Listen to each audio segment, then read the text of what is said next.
تفسیر القرآن آج کا سبق سورہ ہود آیت نمبر 42 سے 44 تک۔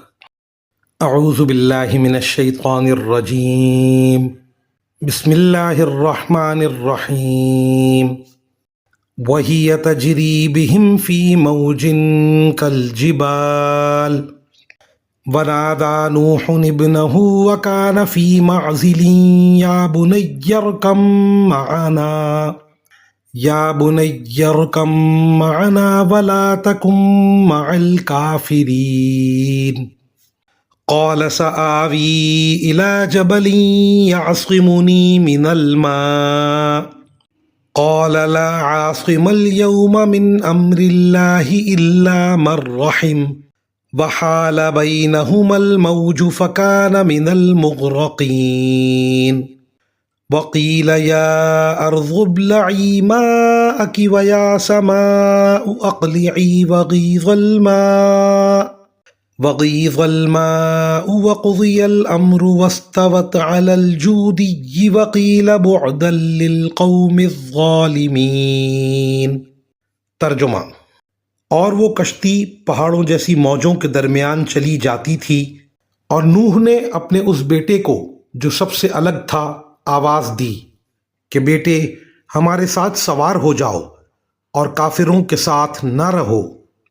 وہ بولا میں ابھی کسی پہاڑ کی پناہ لے لوں گا جو مجھے پانی سے بچا لے گا۔ نوح نے کہا آج اللہ کے حکم سے کوئی کسی کو بچانے والا نہیں ہے سوائے اس کے جس پر وہی رحم فرما دے۔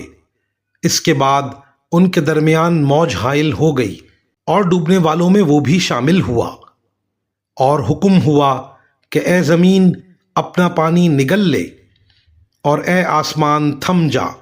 چنانچہ پانی اتر گیا اور سارا قصہ چکا دیا گیا۔ کشتی جودی پہاڑ پر آ ٹھہری اور کہہ دیا گیا کہ بربادی ہے اس قوم کی جو ظالم ہو۔ ان آیات کی تفسیر میں مفسرین کرام فرماتے ہیں حضرت نوح علیہ السلام کے اور بیٹے تو کشتی میں سوار ہو گئے تھے، مگر ایک بیٹا جس کا نام کنعان بتایا جاتا ہے کافر تھا اور کافروں ہی کے ساتھ اٹھتا بیٹھتا تھا، وہ کشتی میں سوار نہیں ہوا تھا۔ حضرت نوح علیہ السلام کو یا تو یہ علم نہیں تھا کہ وہ کافر ہے، اور وہ محض یہ سمجھتے تھے کہ اس کی صحبت خراب ہے۔ یہ کافر ہونے کا علم تھا، مگر یہ چاہتے تھے کہ وہ مسلمان ہو جائے، اس لیے پہلے اسے کشتی میں سوار ہونے کی دعوت دی۔